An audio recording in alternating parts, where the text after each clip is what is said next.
All right, so we were at related products, complements and substitutes, know what those are, expectations. So I made a big deal on Facebook last week or a couple of weeks ago when we got sent home. Some of you have heard me talk about in class how much I like Jif peanut butter, especially when my wife's not here. So I make peanut butter and jelly. And I was like, how it's going to get serious if we run out of Jif. Mrs. Brown actually said she would drive by my house and leave me some Jif peanut butter in the front yard, which of course I didn't take her up on that. We have store brand Winn-Dixie. Actually, we're out of all peanut butter now because it's been 3 weeks. But anyway, so the deal is if you had known this corona, I actually told my wife about a week or two before they shut everything down. Hey, you need to go to the grocery store and get some stuff. Obviously, I know I could have done it myself. I don't want to offend anybody, but I did say something to her. I was coaching water, I was teaching, working 2 jobs at the time. And so, anyway, expectations. If you knew that this thing was going to happen, obviously the demand for food products, batteries, things like that, that you would need an emergency would go up. So expectations, and I read somewhere that's why that the toilet paper companies are not really trying to ramp up production that much. I think they should, because obviously, we haven't been to the store in maybe 3.5 weeks. I think she's actually going to go today. We're going to go together, but one of us is going to stay in the car. But the deal is, I read somewhere that the reason the toilet paper companies have not ramped up production like they normally would have is they expect this thing to blow over so quickly. And then they'll just have all these supplies of toilet paper and they'll wind up laying off employees. But I think that I read that article back when everyone thought this was going to be over in a week or two. Anyway, expectations, consumers.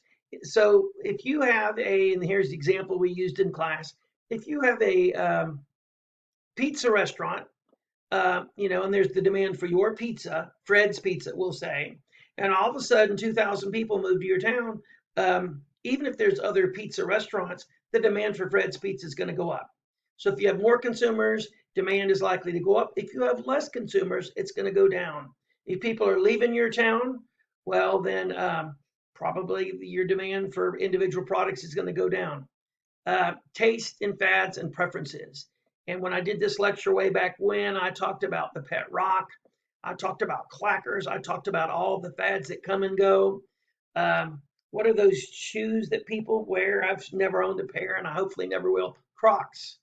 Apparently, I saw an ad for them somewhere. Apparently, people are still buying them. Hopefully, nobody named Russell, but apparently, I would have thought that was something that came and went. So taste, fads, and preferences come and go. All right, so let's talk about here now. Again, just draw this in your notes. Remember, this is not aggregate demand; it's just demand. So instead of aggregate price level over there on the left, it's going to be price. On the right, instead of real GDP, it's going to be quantity. Obviously, most of this applies to aggregate demand as well. But notice what happens. If demand goes up, it's a shift to the right. And price goes up and quantity goes up. Okay. This is what happened when it goes down. Is price, and I'll move this here, as demand decreases, price and quantity decrease as well. So as the demand for something goes down, the price is going to drop and the quantity is going to drop as well. Supply factors. I'm trying to pick it up here so I can get everything done today in 2 videos. Supply changes when input prices change. So let's say I'm getting stalked over here by Bo Cephas, Bojangles, Bogart, remember is his real name. If input prices change, so if you're making peanut butter, I would guess your biggest input would be peanuts. There's a lot of talk about what happens when this virus hits the farm states. Already down in Homestead, Florida, most of the country's winter produce, I think, is grown in Homestead, Florida, which is between Miami and the Keys. There was a picture out there today of just squash and cabbage and stuff just piled up. They're throwing it out there to rot because a lot of their workers are not showing up to pick it, I guess because of coronavirus concerns, or maybe it's the truck driver. There's something going on. The supply chains are being disrupted. A lot of people were horrified to find out many dairy farmers are dumping their milk If you had a good American history teacher, I assume you all did, you know that during the Great Depression, FDR paid the farmers not to farm. He actually said, okay, if you produce less, we'll pay for that because what these guys are doing, I know how it sounds because I've had to teach this for years in American history with the Great Depression.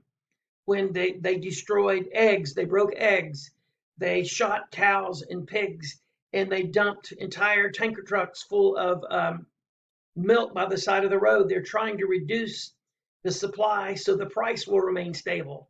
And it's crazy in economics. If everyone has a good year, if all the farmers grow a lot, what happens to the price? It goes down. If it goes down enough, then the farmers will go out of business. So one year we have plenty of food, and the next year, as the farmers all go out of business, we starve. That's known as feast or famine. That's why so many people do not understand economics. So much of it seems to be counterintuitive. But anyway, if input prices change, if the supply of peanuts becomes less or becomes more expensive, it's going to have a negative effect, a decrease in supply for peanut butter. Government tariffs. Remember what a tariff is? It's a tax on a good coming into a country. A quota is where the government mandates, I guess, how much you can produce. A subsidy is the exact opposite of a tax. A subsidy is where the government gives certain businesses money. We'll go back to the peanut butter example. If the government gave all peanut farmers, I don't know, $1 a pound, I'm just making these numbers up, that would be an increase in supply. It means that they would be able to produce peanuts cheaper and the price of peanut butter would go down. I hope that made sense. The number of sellers change. Again, if there's more, this is the exact opposite in the pizza example. This is not more people coming to your town. This is more pizza restaurants opening up. Okay. All right. Expectations about price and profitability that will affect supply and disasters. Obviously, if a tornado hits, it will damage our supply because it disrupts our supply lines. There are many, many problems going on. I gave the example of pork there a little bit earlier. There's a lot of products that are made out of pork. And what is happening is because that one big factory up north shut down, it's going to have a ripple effect that makes anything containing pork more expensive. The reason for that is an input prices change. The price of pork going into whatever they're making, sausage or whatever, is going to go up, and that is going to cause the supply to go down. All right, so supply increases. Now remember, if there's an increase in supply, it's a shift to the right. So if there's a shift to the right, which you see here on the screen, let me move this down. Remember, copy this down in your notes. If there's a shift to the right, prices go down and the quantity goes up. So price goes down and quantity goes up. It's what we would call, when we get to aggregate demand and aggregate supply, a win-win. You know, the amount out there is greater and the price is going down. And this is a decrease in supply. The supply curve shifts to the left and price goes up, and supply, the quantity being made and all, goes down. And at this point, this is the end of, yes, the second lecture, and this will be all the notes for today.